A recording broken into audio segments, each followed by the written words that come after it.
ઓમ શાંતિ। આજની જે આપણી આધ્યાત્મિક કહાની છે એ એક ભગતની છે કે કેટલી શ્રદ્ધાથી ભગત ભગવાનની ભક્તિ કરે છે અને ભગવાન પણ એ ભગતને કેટલી મદદ કરે છે એ ઉપરની સુંદર એક કહાની છે કે એક ગામની અંદર એક ભગત રહેતા હતા। એની પત્ની અને એના નાના બે બાળકો હતા। ભગત આખો દિવસ ભગવાનને યાદ કરે। રોજ સાંજ પડે એટલે સંધ્યા વેળાએ આરતી પૂજા ભજન કરે અને વારંવાર એની પત્નીને કહે કે કમસે કમ તું સાંજે સંધ્યા વેળાએ તો બેસ ભગવાનને યાદ કરવા, ભજન કરવા, ભગવાનની આરતી કરવા। એની પત્નીને સાથે બેસાડે। બે પતિ પત્ની ભગવાનની પૂજા આરતી કરે। ધીરે ધીરે બાળકોય 4-5 વર્ષના થયા। એ પણ ભજનની અંદર રોજ જોડાવા લાગ્યા। મા બાપની સાથે બેસી જાય આરતી પૂજા કરવા। કરતા કરતા એક દિવસ એ ભગતના પત્ની કહે છે ભગતને કે તમે જગન્નાથની આટલી બધી પૂજા કરો છો, ભક્તિ કરો છો અને તોય આપણે કેટલા ગરીબ છીએ, આપણને કેટલી તકલીફ પડે છે, તો જગન્નાથ આપણને કેમ મદદ નથી કરતા? ભગવાન છે ને, આટલી તમે ભક્તિ કરો છો તો થોડી ધન સંપત્તિ આપણને આપી દેતો। તો ભગત કે છે એની પત્નીને કે જેવી ભગવાનની ઈચ્છા, ભગવાનની જેવી ઈચ્છા હોય એ પ્રમાણે એ આપણને રાખે। ભગવાન આપણને જે સ્થિતિમાં રાખે એ સ્થિતિમાં ખુશ રહેવાનું, આવું ભગત કે છે એની પત્નીને। એની પત્ની કાંઈ બોલતી નથી। ઓર થોડા દિવસ વીતી ગયા। રોજ સંધ્યા વેળા થાય એટલે રોજ જે એ ભગત પૂજા આરતી કરવા બેસે અને એવી ચાહના રાખે કે પત્ની અને બાળકો પણ ટાઈમ ટુ ટાઈમ પૂજા પાઠમાં બેસે।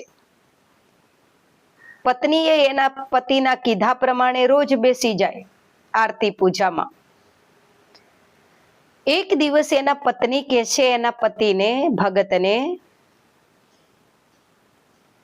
કે તમારી સાથે સાથે કેટલા વર્ષોથી જગન્નાથની હું પૂજા કરું છું, આરતી કરું છું, પણ આ તમારા જગન્નાથ છે ક્યાં? મને એમને મળવું છે, એમને મળવા લઈ જાઓ મને। ભગતે વિચાર્યું કે ભગવાનને તો કેવી રીતે મેળવવું આને, પણ જો ના પાડીશ કે ભગવાન ન મળે તો આ તો ભક્તિ છોડી દેશે, મારી સાથે પૂજા આરતી ભજન નહીં કરે। એટલે એવું નથી કેવું કે ભગવાન ના મળે એવું। તો ભગત એની પત્નીને કહે છે કે ભગવાન આપણને અહીંયા ન મળે, જગન્નાથને મળવું હોય તો જગન્નાથપુરીમાં જવું પડે આપણે। એમના પત્ની કે છે લઈ જાઓ મને, મારે મળવું છે તમારા ભગવાનને અને પૂછવું છે કે મારા પતિ તમને આખો દી યાદ કરે છે, સવાર સાંજ પૂજા કરે છે, તોય કોઈ સારી દક્ષિણા આપતું નથી હરખી, અને કેવી તકલીફોમાં અમે જીવન જીવી રહ્યા છીએ, તો તમને દયા નથી આવતી તમારા ભગતની? મારે તમારા ભગવાનને થોડા ધમકાવા હે કે હે। પેલા બ્રાહ્મણ ભગત કે છે કે એવું થોડું કહેવાય ભગવાનને, આપણા પૂર્વ જન્મના જેવા કર્મ હશે એવું આપણને સુખ દુઃખ મળે, એમાં ભગવાન શું કરે? એની પત્ની કહે છે નહીં, તમે મને લઈ જ જાઓ તમારા ભગવાનને મળવા માટે, મારે તો એમને મળવું જ છે. બ્રાહ્મણ ભગત કહે છે ભલે, કાલે આપણે નીકળીશું ભગવાનને મળવા જવા. 4-5 દિવસની પગયાત્રા દ્વારા આપણે જગન્નાથપુરી પહોંચી જશું અને ત્યાં હું તને ભગવાન સાથે મળાઈશ. તારે જે કેવું હોય તું ભગવાનને કહેજે. એની પત્ની કે ભલે. બીજે દી સવારમાં ભગત, એના પત્ની અને એના નાના 2 બાળકો પગપાળા ચાલતા થયા. આખો દી ચાલ્યા, રાત પડી તો આરામ કર્યો, બીજે દી ચાલ્યા. ચાલતા ચાલતા બાળકોય થાકી ગયા, પત્નીએ થાકી ગઈ, સાથે જે ભોજન હતું એ પતી ગયું. થોડા પૈસા હતા એ હવે ધીરે ધીરે વપરાવા લાગ્યા. કરતા કરતા 5મા દિવસે જગન્નાથપુરી પહોંચ્યા. બ્રાહ્મણ, એમના પત્ની અને 2 નાના બાળકો જેવા જગન્નાથપુરી પહોંચ્યા તો બ્રાહ્મણ એમના પત્નીને કહે છે કે આ તને જે મોટું ભવ્ય મંદિર બતાય છે ને, એ ભગવાન જગન્નાથનું છે, જેની આપણે ભક્તિ કરીએ છીએ. એના પત્ની કહે છે કે તો જગન્નાથ ભગવાન આપણને મળશે? કે છે હા, પણ અત્યારે આરતી વેરા છે ને, એટલે બહુ બધા ભક્તો એમના દર્શન કરવા આવ્યા હોય, એટલે ભગવાન બિઝી હોય, અત્યારે નવરા ન હોય. અત્યારે તું દર્શન કરી લે, ભગવાન નવરા પડશે એટલે આવશે મળવા. બધાની સાથે સાથે આરતીમાં ઉભા રહ્યા. આરતી પૂજા પૂરી થઈ ત્યાં સુધી મંદિરમાં ઉભા રહ્યા અને જેવી આરતી પૂજા પૂરી થઈ એટલે મંદિરના પૂજારીએ બધું સમેટી પડદો બંધ કરી દીધો અને ભગવાનને પોઢાડી અને મંદિરના દ્વારે બંધ કરી દીધા. બ્રાહ્મણ, એના પત્ની અને એના નાના બાળકો, બધી પબ્લિક જ્યારે મંદિરમાંથી નીકળી ગઈ એટલે એ મંદિરમાંથી નીકળી ગયા. મંદિરની પાછળની જે ખાલી જગ્યા હતી ત્યાં જઈને બેઠા. એની પત્ની કહે છે એના પતિને કે તમે કહેતા હતા ને તમારા ભગવાનને તમે મળાવશો, તો તમે તો મળાયા નહીં તમારા ભગવાનને. તો બ્રાહ્મણ કહે છે કે પણ અત્યારે તો હવે રાત પડી ને, તો બધા સૂઈ જાય તો ભગવાને સૂઈ જાય. કાલ સવારે ભગવાનને મળાઈશ. એની પત્ની કહે છે ભગવાન જ્યારે મળે ત્યારે, પણ અત્યારે ભૂખ લાગી છે એનું હું? પેલા બાળકો કહે છે હા માં, અમને ભૂખ લાગી છે. બ્રાહ્મણે વિચાર્યું કે હવે તો 1 રૂપિયો વધ્યો નથી. પૈસા હોત તો દુકાનમાંથી મીઠાઈ લઈ આવત, પત્ની બાળકોને ખવડાવત, પણ હવે તો કશુંય રહ્યું નથી. મનમાં વિચારે છે હે ભગવાન, મારા પત્ની બાળકોને હું ખવડાવું? મારી પાસે કશુંય નથી. ત્યારે બ્રાહ્મણ એની પત્નીને કહે છે કે અત્યારે પેલા પાણી પી લો ને, પાણી પીને ઘડીક આરામ કરીએ, પછી એ તો થઈ જશે ભોજનની વ્યવસ્થા. હવે જે પેલા નાના બાળકો હતા એને જ્યારે પાણી પીવીને સુવાનું કીધું ત્યારે બાળકો એની માને કે છે માં, અમને તરસ નહીં લાગી, અમને ભૂખ લાગી છે, અમને ખાવા પાણી નહીં જોતું અમારે. બ્રાહ્મણ બેઠા બેઠા જોવે છે, પત્નીને ભૂખ લાગી છે, બાળકોને ભૂખ લાગી છે, પણ ભોજન ક્યાંથી લાવવું? બ્રાહ્મણની પત્ની એની સંતાનોને પાણી પીવડાવતા પીવડાવતા કહે છે કે બેટા, હમણાં જગન્નાથપુરી આવશે આપણા માટે ભોજન લઈ. આપણે ચાલીને આવ્યા છીએ ને, થાકી ગયા છીએ ને, થોડી વાર આરામ કરીએ, ત્યાં સુધીમાં આપણું ભોજન આવી જશે. કરીને બાળકોને ગોદમાં લઈ અને સુવાડવાનો પ્રયત્ન કરતા કરતા એની પત્ની પણ સૂઈ ગઈ. આખા દીની ચાલી ચાલીને થાકી ગઈ હતી ને. તો બ્રાહ્મણના પત્ની એ સૂઈ ગયા, એની સંતાનો સૂઈ ગઈ, પણ બ્રાહ્મણ જાગે છે અને બેઠા બેઠા ભગવાનને કહે છે, હે જગન્નાથ ભગવાન, મારી પત્ની પહેલા તમને માનતી નથી, માંડ માંડ આરતી પૂજામાં ભજનમાં એને જોડાઈ અને તમારા માટે થોડી શ્રદ્ધા મેં વધારી છે. એ અહીંયા જગન્નાથપુરી ખાસ તમને મળવા આવી છે. અને ભગવાન જો તમે એને ન મળ્યા તો તમારી જે શ્રદ્ધા છે તમારા ઉપર થોડી, એ મારી પત્નીની શ્રદ્ધા ઉઠી જશે તમારા માટે. અને પછી મારા કહેવાથી પણ મારા પત્ની અને મારા બાળકો તમારું ભજન કરવા નહીં બેસે. તો તમે મદદ કરો ભગવાન, મારી પત્નીની શ્રદ્ધા ટકી રહે એવું કંઈક કરો. કરતા કરતા બ્રાહ્મણે થાકી ગયો તો ભગવાનને યાદ કરતા કરતા સૂઈ ગયો. અડધી રાત થઈ. જગન્નાથપુરીના મંદિરમાંથી ભગવાન સોનાના થાળમાં અનેક પ્રકારની મીઠાઈઓ લઈ અને થાળ ઉપર એક કપડું ઢાંકી અને સાધુના વેશમાં આવ્યા. મંદિરની પાછળ જે ભગત એના પત્ની અને બાળકો સૂતાતા ત્યાં આવીને સાધુ કહે છે કે હે બ્રાહ્મણ, જાગો, જગન્નાથ ભગવાને તમારા માટે ભોજન મોકલું છે. બ્રાહ્મણ એટલો બધો થાકી ગયા હતા કે ભર નિંદ્રામાં હતા. ભગવાનના રૂપમાં, સાધુના રૂપમાં જે ભગવાન આવ્યા હતા એને બ્રાહ્મણને હલાયા, જગાડ્યા અને જગાડીને કહે છે કે ભગત, જગન્નાથ ભગવાને તમારા માટે આ ભોજન મોકલું છે.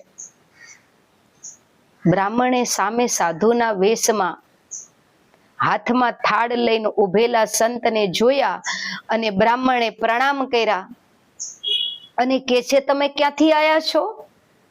તો કે જગન્નાથ ભગવાને મોકલા છે, તમને બધાને ભૂખ લાગી છે ને એટલે તમારા માટે ભોજન લઈને. બ્રાહ્મણે એની પત્નીને જગાડી, કે છે દેખ દેખ, જગન્નાથ ભગવાને આપણા માટે ભોજન મોકલું છે. આ એમના સેવક છે જે આપણા માટે ભોજન લઈને આવ્યા છે. અને જેવો ભોજનનો થાળ બ્રાહ્મણના પત્નીના હાથમાં આપ્યો, બ્રાહ્મણના પત્નીએ ભોજનના થાળ ઉપરથી કપડું હટાવ્યું તો અંદર અનેક પ્રકારની માવા મીઠાઈઓ હતી.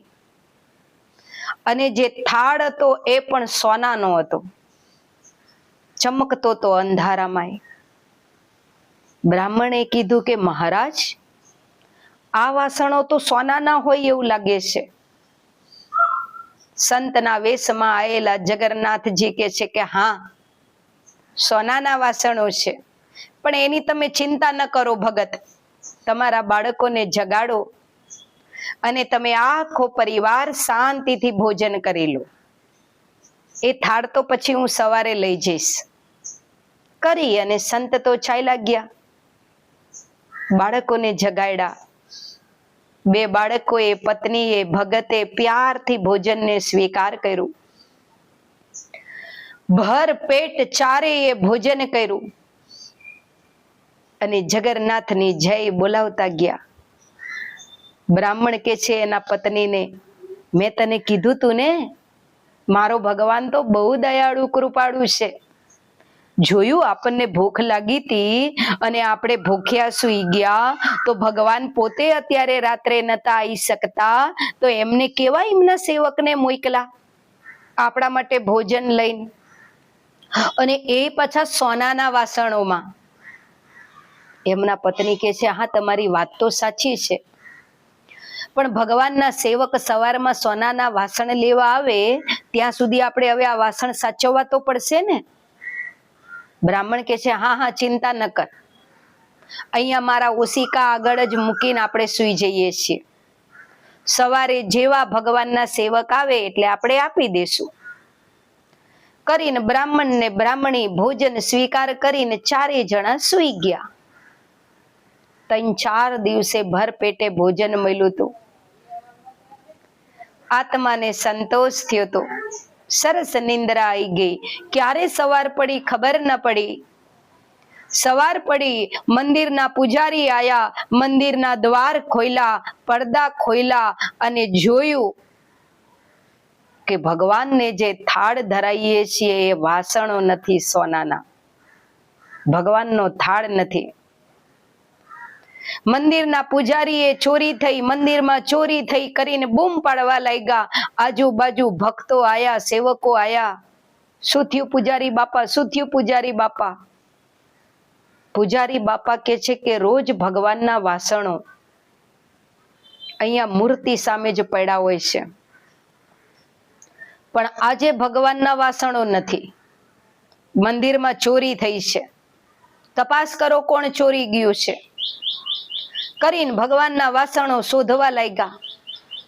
મંદિરમાં શોધ્યા, મંદિરની આજુબાજુ શોધ્યા. કરતા કરતા સેવકો મંદિરના પછવાડે જે બ્રાહ્મણ બ્રાહ્મણી અને એના નાના બાળકો સૂતા હતા ત્યાં સેવકો પહોંચ્યા. બ્રાહ્મણના મસ્તક આગળ સોનાના વાસણો જોયા અને દોડતા સેવકો પૂજારી બાપાને કહેવા આયા કે પૂજારી બાપા, જે ભગવાનના વાસણો ચોરાણા છે ને એ ચોર તો મંદિરની પાછળ ભર નિંદ્રામાં સૂતો છે અને ભગવાનના વાસણો એની જોડે છે. પૂજારી બાપાને ગુસ્સો આવ્યો. ભક્તો, પૂજારી બાપા બધા ઉપડ્યા મંદિરના પછવાડે. બ્રાહ્મણી ભર નિંદ્રામાં છે. પૂજારી બાપાએ જોરથી પાટું માર્યું બ્રાહ્મણને અને જગાડ્યો.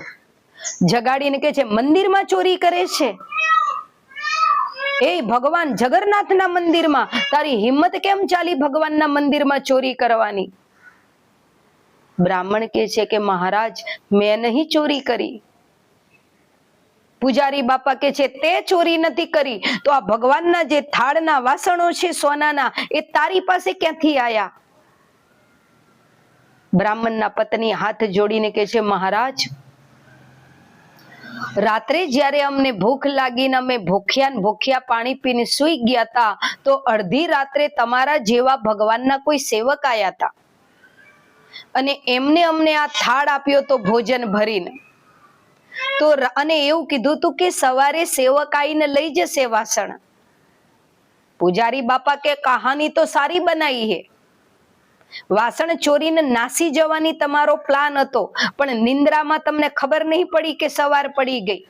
તમે જ વાસણો ચોર્યા છે કરીને કોઈ પાટું મારે ને કોઈ ઢોબા મારે ને. પૂજારી બાપાને તો બ્રાહ્મણને તો ચારે બાજુથી બધા ઘોંકા મારે ને પાટા મારે ને ઠુહા મારે ને ચોરી કરે છે. ભગવાનના ત્યાં ચોરી કરે છે, ક્યાંથી આવ્યો છે? તો જે જગન્નાથપુરી આયેલા બ્રાહ્મણ હતા ભગત, બાજુથી બધા મોટા અવાજે જેમ તેમ બોલે છે ને કોઈ પાટા મારે છે ને કોઈ ઘોકા મારે છે ને તોય એ જગન્નાથ બાપાને યાદ કરે છે. જય જગન્નાથપુરી કે છે, જય ઠાકોરજી. એની પત્ની કે છે આ બધા તમને આટલી ગાળો આપે છે, મારે છે, તોય તમને જગન્નાથ યાદ આવે છે? ત્યારે એની પત્નીને કે છે કે હા, જેવી જગન્નાથની ઈચ્છા.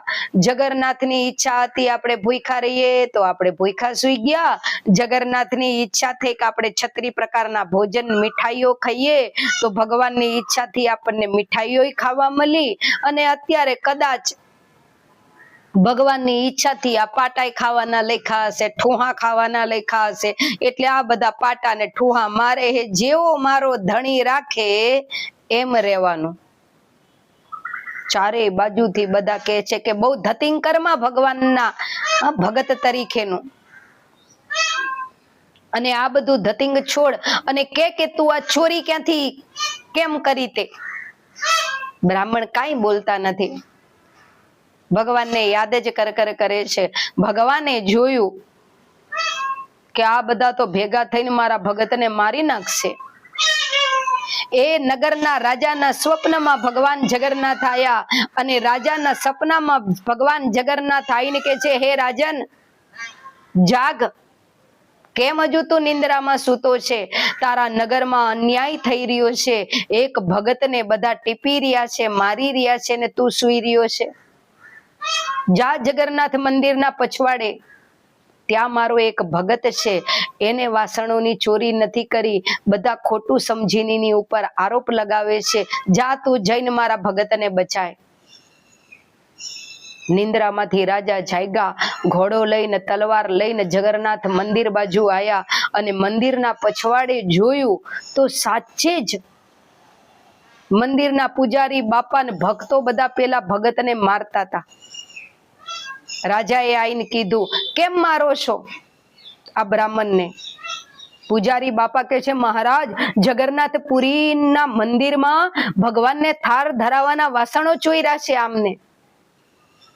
રાજા કહે છે, એમને કોઈ ચોરી નથી કરી, સ્વયં ભગવાને એમના સેવકને મોકલ્યા હતા ભગવાનને થાળ આપવા. ભગવાનનો એ ભૂખ્યા હતા તો ભગવાને એમના માટે ભોજન મોકલ્યું હતું અને સ્વયં ભગવાને મને આવીને સપનામાં કીધું કે મારો ભગત ચોર નથી, જાતું એને બચાય.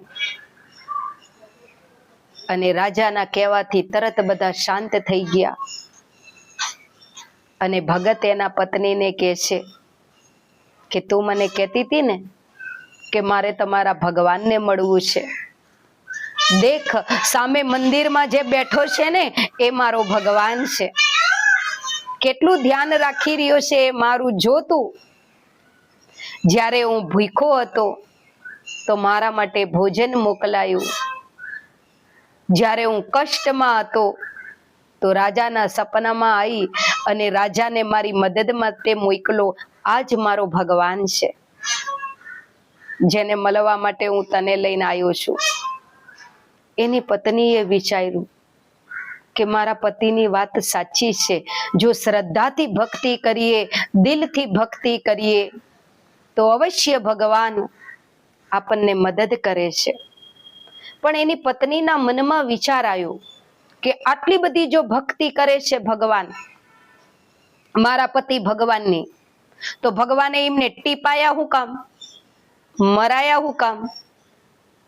એના પતિને કહે છે, આટલી બધી તમે ભક્તિ કરો છો તો આ બધા જે ભક્તો તમને પાટાન ઢેકાન મારી ગયા, તો કેમ તમારા ભગવાન ના આયા તમારી મદદ કરવા? ત્યારે રાજા કહે છે કે ભગતની અંદર કેટલી ધૈર્યતા છે એ કદાચ ભગવાન જોતા હોય કે તકલીફમાં ધીરજ રાખે છે, કારણ કે સુખમાં તો બધા ધીરજ રાખે, પણ દુઃખમાં તમે જ્યારે ધીરજ રાખો અને ઈશ્વરને ન ભૂલો ત્યારે ઈશ્વરની પરીક્ષામાં પાસ થયા કહેવાય. અને તમારા પતિને ચારે બાજુથી બધા ચોર છે, હે ને, ઠગી કરવા વાળો છે, કરીને મારતા હતા, જેમ તેમ બોલતા હતા, અને તોય તમારા પતિ જગન્નાથજીને યાદ કરતા હતા. એ એમની ધૈર્યતાના ગુણની ભગવાન પરીક્ષા લેતા હતા અને તમારા પતિ પરીક્ષામાં પાસ થઈ ગયા. બ્રાહ્મણીએ હાથ જોડીને કહે છે કે પ્રભુ માફ કરી દો મને, તમારા માટે હું થોડી અજ્ઞાનતામાં જીવતી હતી, આપ અમારા પિતા છો, પાલનહાર છો. અને દિલથી બ્રાહ્મણ બ્રાહ્મણી અને એના નાના બાળકો જગન્નાથપુરીના મંદિરમાં દર્શન કરી અને પોતાના ઘર તરફ વળે છે. આ જે કહાની સંતો આપણને કથામાં કહે છે, આવું કદાચ કોઈ બન્યું ન હોય, આપણે બધા જાણીએ છીએ, પણ તોય આપણને સંતો કથામાં કહેતા હોય છે. આ કહાનીનો સાર છે કે ભગવાન બતાતો નથી. ભગવત ગીતામાં ભગવાને શું કીધું છે? હું નિરાકાર છું, હું અજન્મા છું, હું અભોગતા છું. ભગવાન બતાતો નથી, પણ ભગવાન છે અવશ્ય. એને યાદ કરો, એની ઉપર પૂર્ણ શ્રદ્ધા રાખો. સુખમાંય એની યાદમાં રહો અને દુઃખમાંય એની યાદમાં રહો. ધૈર્યતા રાખો. ઈશ્વર અવશ્ય મદદ કરે છે. પિતા છે આપણો, એ હર પલ આપણી પાસે જ છે, આપણી સાથે જ છે. એ તો આપણે માયાવી રાજ્યમાં એને ભૂલી જઈએ છીએ, બાકી એ કોઈ દિવસ આપણને ભૂલતો નથી. તો પરમાત્મા શિવને તમે જે રૂપેથી યાદ કરો, એ રૂપેથી યાદ કરો. હરિના નામ તો 1000 છે, તમને જે રૂપ ગમે એ રૂપથી ભગવાનને યાદ કરો, પણ ભગવાનમાં પૂર્ણ શ્રદ્ધા હોવી જોઈએ.